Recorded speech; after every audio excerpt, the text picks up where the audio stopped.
Oh, you thought this was just a podcast? Nah, honey. This that work. Soul work. Where therapy meets poetry and real talk sounds like late night radio. And me, I'm your favorite auntie who will read you for filth with psychological precision. I'm J. Marie, and this is UnMuted. Relational rants and real talk. Yeah, I got what you want and what you never knew you needed.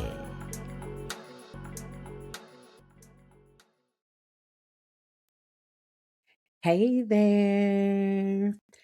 J. Marie UnMuted. Relational rants and real talk. I am here to do a wrap-up episode. Just kind of throwing some things in the mix, getting ready to end 2025. And 2025, I'm not gonna say 2025 was a doozy per se, but it was an interesting year. It kicked off. It kicked off. It was kicked off. Like, yeah. Kicked off with a lot of high intensity. It was intense for a while. I was trying to find things, trying to find my footing this year. I wanted to talk about like just kind of where I've been at for the last couple of months because I know I've been really low key and chill. I did some traveling. And back in September. I had a couple of trips. I went to Detroit and caught a Bears game, one of the only games the Bears lost. I don't know why I wasn't privy to the winning games, but whatever. That was a cool experience. Went with some new people, and I love novel experiences, so that was really cool. And then I had like a short turnaround to a trip I had been planning with one of my really good girlfriends, and we went to Lisbon and we went to Morocco. We went to Marrakesh. Loved it. Had a great time. It was wonderful. I unfortunately got really sick on our trip. I started falling ill maybe about 3 days into the trip. And I, based off my own doctorate, my own MD degree that I have from Google, I diagnosed myself with strep throat. It was awful. It was the worst. It was the worst. Okay. Getting sick like that on an international trip is like not fun. And I was going to try to seek care when I was in Portugal, but I didn't have enough time. We were leaving out to go to Morocco that morning. So I went to the pharmacy in Lisbon and they gave me some like throat lozenges, and the pharmacist was just like, if you don't feel better in 3 days, then you should go to a clinic. And from what I hear, what I researched, clinics were like pretty reasonably priced out there. But I, I 3 days? Nah. That's just hey, I couldn't make it 3 days, especially once you get on the plane. So by the time I got to Marrakesh, I ended up going to the pharmacy there, and I was able to like Google that where they actually can give you antibiotics over the counter. So I was able to, get myself together with these antibiotics. Thank God. And I might do just a separate episode about the trip because I had a really good time. And there are some things about Morocco or Marrakesh I really want to talk more about because I think there's some fear mongering going on sometimes about countries like that or places like that. And I would like to share just what my experience was because I actually had a very wonderful experience despite being really under the weather. You can probably hear right now that I'm like sick again. And This is like really actually unusual for me. I started actually kind of coming down with something when I was in Detroit. It was like one night I was out, and then later that night I started feeling, and then it was like I feel like I recovered, and then it tried to like creep back in, and I was good. Then I fell sick, and on my trip in Portugal and Morocco, I came back, felt like I was recovering, and then I started feeling like it wanted to come back, and I ended up going into like a full flare up, a really bad, like chronic pain, just stress, it was one of the worst kind of like flare ups I had. I just was not doing well. It felt like every time I would kind of feel a little better, I don't know, something kept nagging me. And so I I had to chill. I had to really like pull out of a lot of stuff. I had to really slow down. I had to do a lot of resting. And I'm going to get into that, but resting is not the easiest thing for me. So, and after that, I mean, the holidays came, and the holidays were wonky, really, really wonky for me. I mean, just kind of playing them by ear, really, not having any real plans, and kind of realizing that there is a lot of lost tradition for me that I've been experiencing. And that's been hard. Like, because part of a tradition is expectation, predictability, kind of knowing what is going to happen, where you can go, who you will see. And that just hasn't been the case for me this holiday season. I've still been connected in ways, but I've spent a lot of time alone. And it's been good because I've needed it, but it's just has made me reflect on a lot of stuff. So that's what I was going to talk about in those clips, that it's been unearthing things that I think I needed to sit with and I needed to confront. And so I've even had to pull out of like working out. I know I was consistently in the gym, and we're often taught those are the things that need to stay.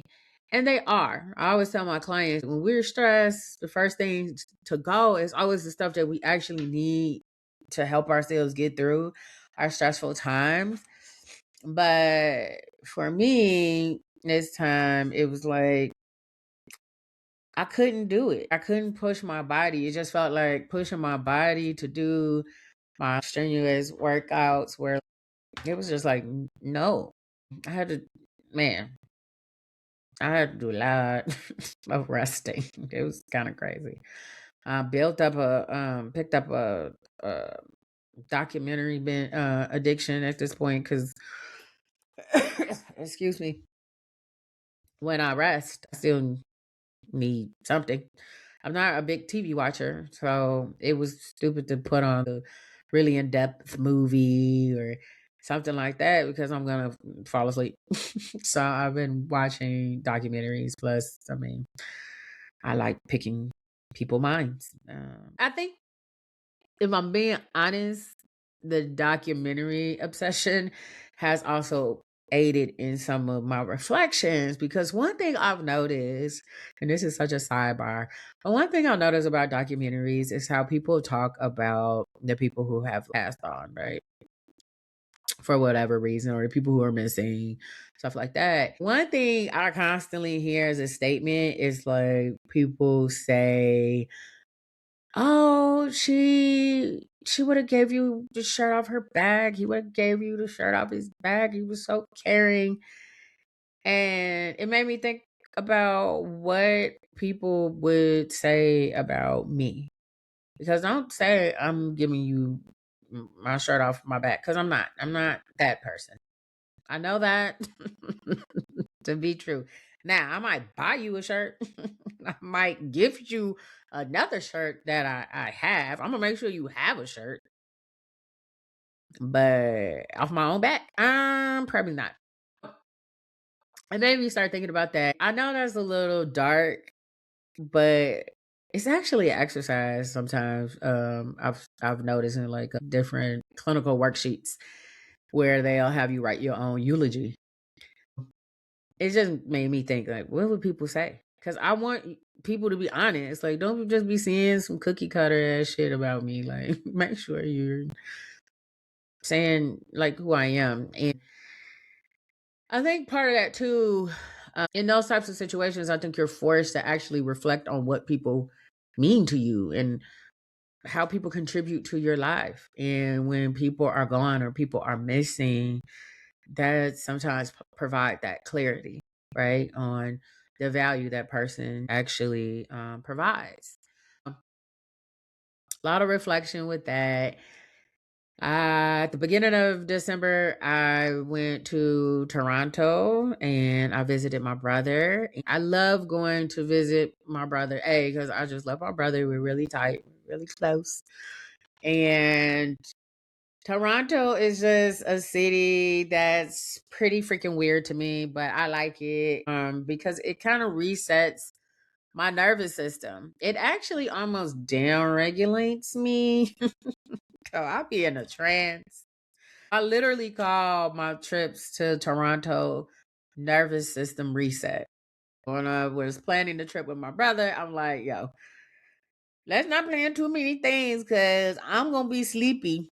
I'm going to want to go back to your apartment and rub my feet together and lay down, eat snacks. And so, most certainly, we did a lot of activities, but we also chilled. And my brother really just catered to me, and he really took care of me. It was really sweet, and it's just a reminder that I deserve care. I deserve care. I deserve someone to, better to me, pamper me, even if it's coming from my brother. It was really nice, and it was a really good reminder of what I deserve as just a person. Um, I've been in this process for a while of just a slow return. I've been easing back into things, easing back into my workouts, easing back into eating better. Cause, woo, baby, okay, stress will do a number on your body. Holding on to weight, holding on to things that you really want to let go of. And I've been realizing that too. Like, it's just been a lot of stuff. Hey, even kind of realizing stuff that feels good to me that are relatively positive is still stress sometimes, like traveling. Love to travel. And now I'm realizing, hey, you may need to pad your travel before and after a little bit more so you can ease back into stuff. That's where I've been.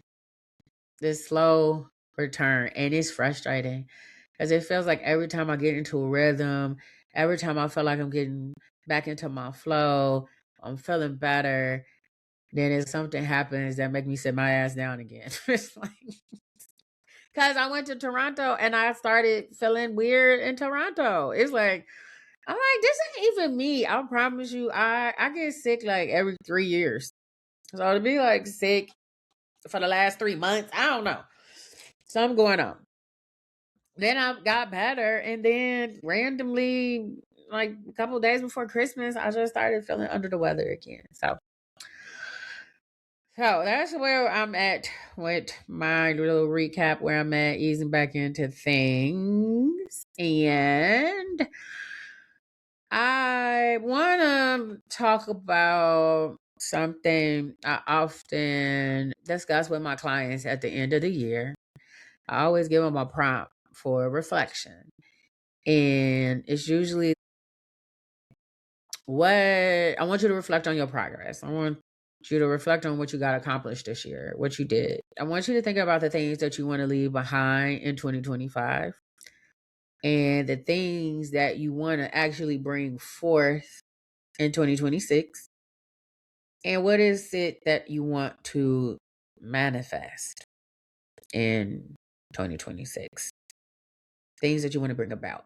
Now, I think it's important that I phrase it like this, right? Because we do things, we work on stuff, we make progress, and sometimes we got to leave stuff behind. We get to choose. What is it that you just really don't want to bring into the new year? Then it's important to be aware of what changes you actually have made that you want to continue to build upon. That's why I'm like, what is it that you want to bring into the year? What do we want to take with us? Like, it's like we're packing. There's going to be things that we got to leave behind. Everything can't come. Okay. So, what are the things you do want to bring? And just like when we go, me and my girlfriend, we go to Europe and we're out here shopping and doing stuff, we got to keep room when we're packing to go. We also got to keep room for the stuff we want to buy or purchase while we're out there. Right? So you got to think about that. I got to have some room for growth. And so, where do you want to grow? I started thinking that would be kind of the theme for the podcast for me, or this episode for the podcast, around my own stuff. Like, what is it that I really kind of want to let go of? What did I really realize about myself or learn about myself in 2025? Things that I want to bring, into the next year, other stuff I want to build upon. One thing I really noticed is how much I operate on autopilot. And autopilot is a wonderful survivalistic tool, right? Clinically, we call it dissociation. Okay. And there's different variations of dissociation. I think sometimes when we hear it, we panic and be like, oh, I'm not dissociating. We dissociate all the time. Okay. When you driving on the expressway and you miss your exit, that's a form of dissociation. It's like you checked out and then you realize, oh, I missed my exit.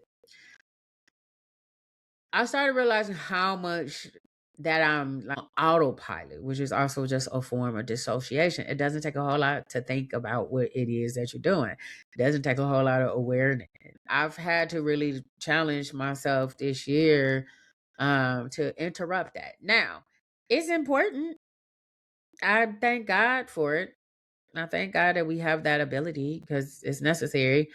But also, you want to ask yourself sometimes, like, where am I not really aware, or where am I not being very intentional? Why am I operating on autopilot? You would be surprised. Because one of my not favorite, but common autopilot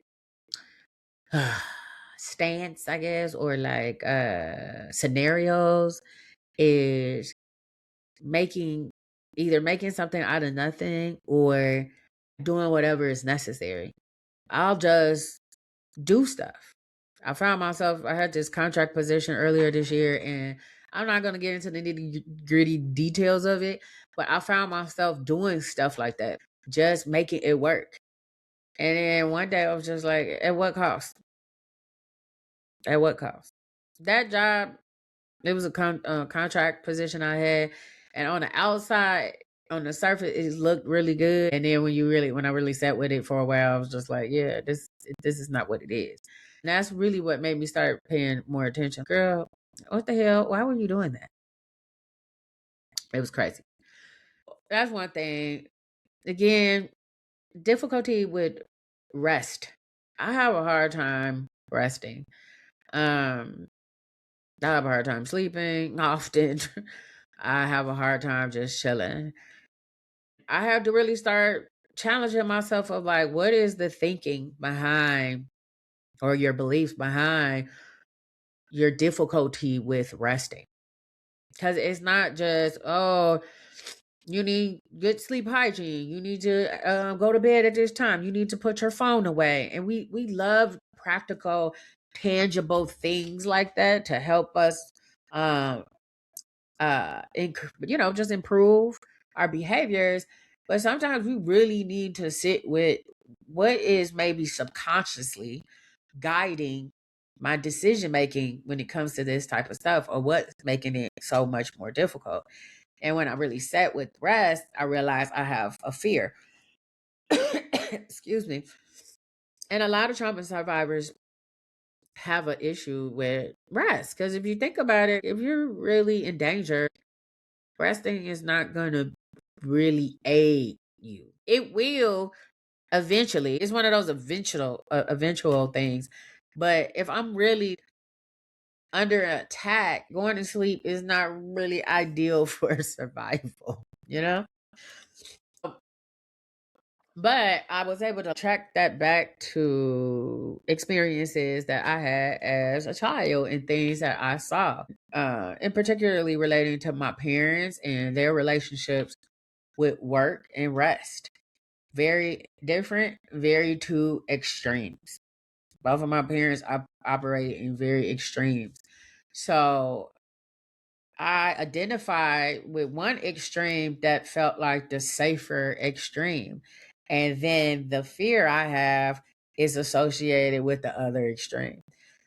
I'm learning how to detach basically from these belief systems. And it's really crazy how much we really don't think our thoughts, and it's different because it's not active thoughts per se, but our beliefs.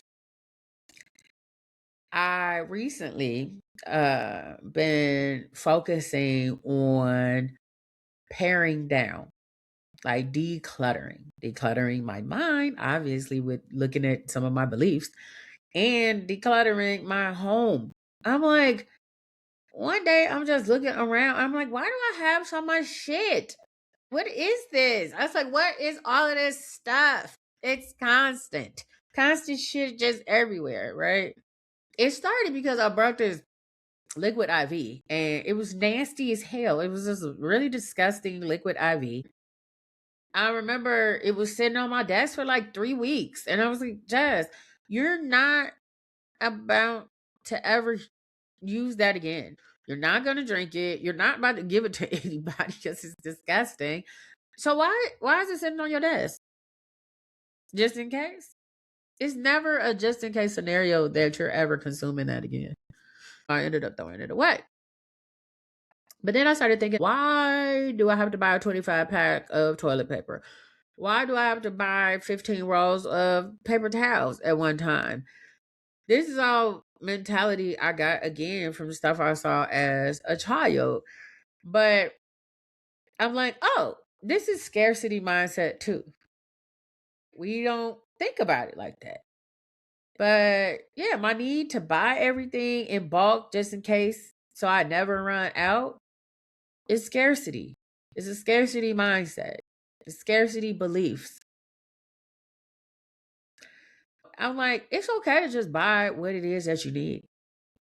What I started tripping about was, yo, you just buy this stuff because, or you buy it like this because you grew up and your mom brought things in bulk. But she had a family of 5. You don't. Like what's going on here? It's okay to just have enough, and then when that gets low, to go replace it. I don't have to do these like massive, shopping things. And then you got to find somewhere for all that stuff to go. So I've been like, I'm getting rid of everything, not everything, but I'm talking about decluttering, not just clothes, just stuff in my kitchen, all these seasonings. I'm like, why do I have all these seasonings I don't even like? I'm like, I don't even want them. Throw them away. Why do I have this bottle? I had this water bottle that the one of the times I used it, it busted my upper lip. I hate that damn bottle. You busted my lip. Why do I still have, just in case? For what? Exactly. So decluttering, getting rid of stuff, all this excess. I started talking to my friends about it, and they like, yeah. My one friend, she had coffee somebody gifted her that she didn't like, and she had it for 3 years. My other friend, he like, you go to the dentist and they give you the sample toothpaste and toothbrushes. I used to keep those. Yeah, we just accumulate stuff, and we just hold on to it just in case. So getting rid of stuff, getting rid of I remember going through my linen closet and I was like, why do you have all this stuff? Why you have all these towels? Why you have all these sheets? I when I started reflecting on it, I immediately thought about my grandmother's linen closet. When I tell you my grandmother's linen closet is stuffed to the max, that's sneeze. That that's sneeze. Excuse me. That sneeze took me out. I'm sorry, y'all. I don't know. And that's what I'm saying. This sneeze just came out of nowhere. Like now I'm sneezing. It's just crazy. But anyway. So yeah, I was talking about the linen closet, my grandmother's linen closet, and I'm like, it's stuffed to the brim. With I mean, just ridiculous. Why do you have all these towels? And I started realizing, oh, I probably just, that's what I associate with linen closet, stuff to the max. Like you're supposed to just have a linen closet full of stuff because that's what I saw.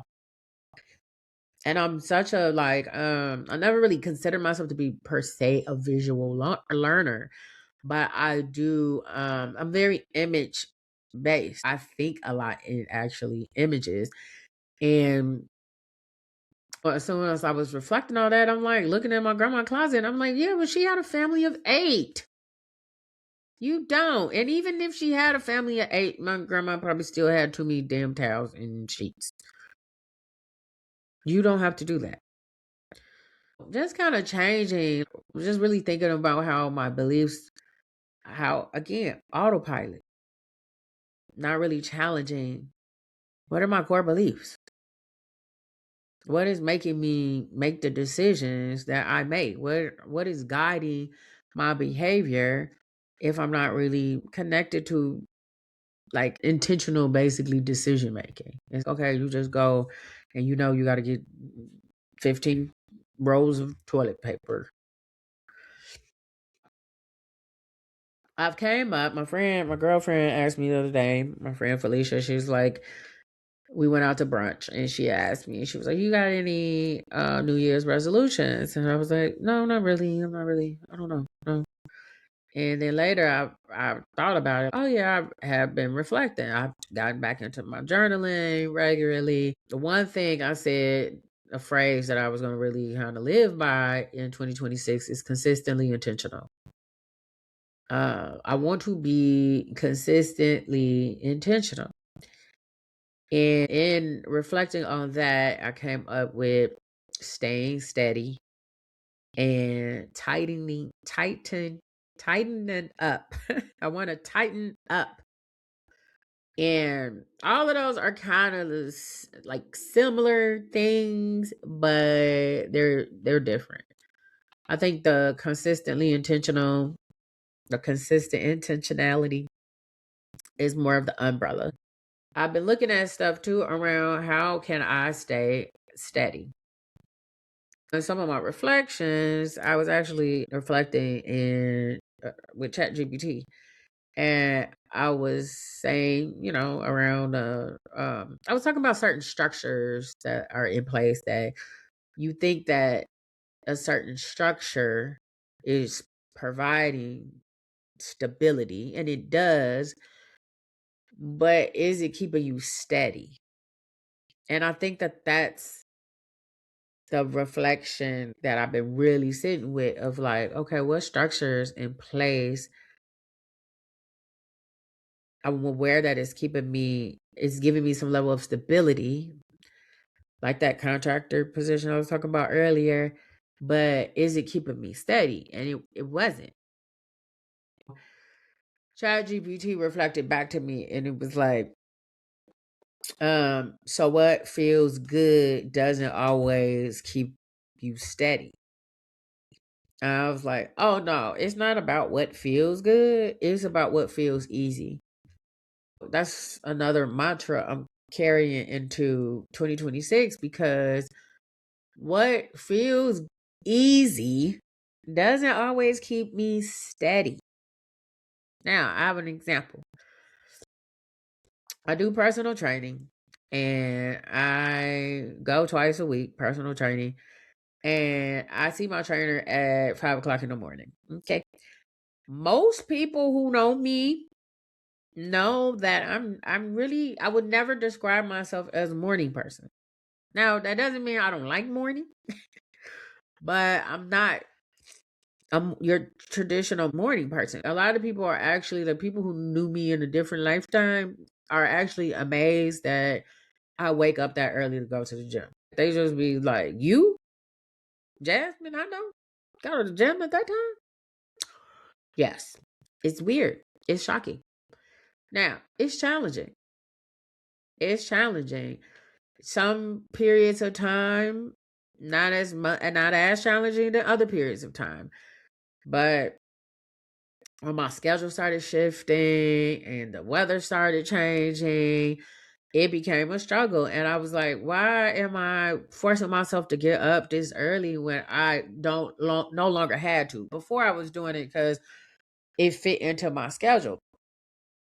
So then I'm like thinking like, okay, well, I could change it. But none of the times I thought about made any sense. I was like, this doesn't even make sense. I'm like, so you might as well just keep going at 5 o'clock in the morning. It's crazy because I'm like, that's stupid. And part of it is because it keeps me steady. I get up, I gotta go to bed, I gotta get up. I know these dates out, the days of the week that I'm going. It helps me make sure I get at least at the minimum, at the very, very bare minimum, 2 days of working out in. At the bare minimum. And I'm like, the later in the day it could go, like if I wanted to change it to another time, it just doesn't make sense to me. It's going to be more distractions, more things are going to interrupt, more risk of me not following through. And therefore, I remain training at 5 o'clock in the morning. And it's not easy. It's not something I desire. It's not a productivity hack. I'm not one of them people like, you better get up at 4 a.m. if you want to be successful. I don't care. But it only makes sense. So 5 a.m. I'm here. So, and then like again, tightening things up, decluttering, understanding really what I have, what I need. Cause I'm a person where I'll just be buying stuff because I think I need it and I don't know. I can't clearly see because damn, there's stuff everywhere. Working on that type of stuff for 2026. Still focusing on slowing down, still prioritizing rest.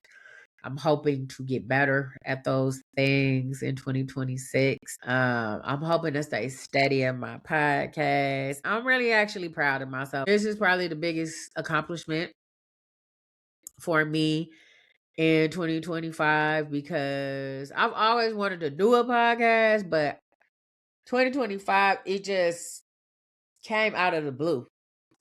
And it was maybe one day I'll tell the story of how it really unfolded. But excuse me, until then, let's just say it came out of the blue. It's just something I've been proud of. I haven't been perfect at it. I haven't been as consistent as I want to. I still get caught up in my perfectionism and all that good stuff, but I did it. I put myself out here. I'm really acting like I said acting. I'm really acting like a creator, a creative, right? Just like I'm acting like somebody who wakes up at 4 o'clock in the morning to go work out. It's been crazy and it's been something that's been so enjoyable though. Even in the challenge, right? It's not easy, but it's something that keeps me steady. What I mean by that is it keeps me pursuing my own self growth, my own self development, my own relationship, strengthening my own relationship with my creativity. And I'm just blessed to have the opportunity to do that right now. And again, when you're a trauma survivor, when you're always in survival mode, your creativity does not get used for stuff like this. It gets channeled into survival. I'm blessed to actually be at the point where I have enough stability in my life, enough steadiness in my life that I can venture off and do something creative like a podcast. I think I'm having an impact.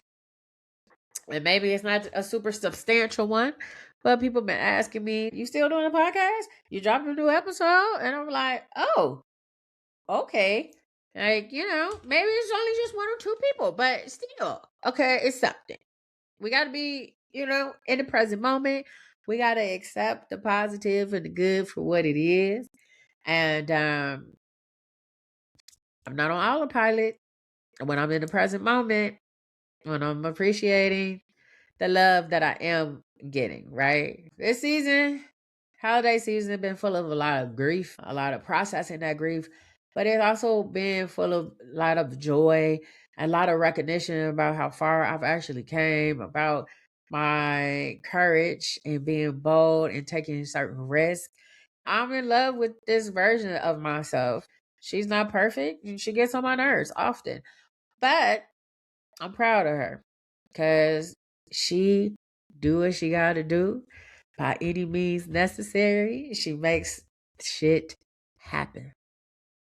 And I hope that's what y'all say about me in my documentary. Okay. If I, something happened. I don't know. Hopefully not. Or at my funeral. Okay. When you get to 2 minutes, I need y'all to get up and be like, Jasmine, what I will say about her, she makes shit happen. Okay. I'm going to leave you with that. I wish you guys a very, very happy new year into 2026. Make sure that you take some time out to reflect on what you want to leave behind in 2025. What are you trying to bring forward? What are the lessons that you want to continue to build on? And what are the new opportunities, endeavors that you want to embark on? Right? Life is short. We can't do it all. But we can pick a few things and do those things very well. And you get to choose what that is. All right.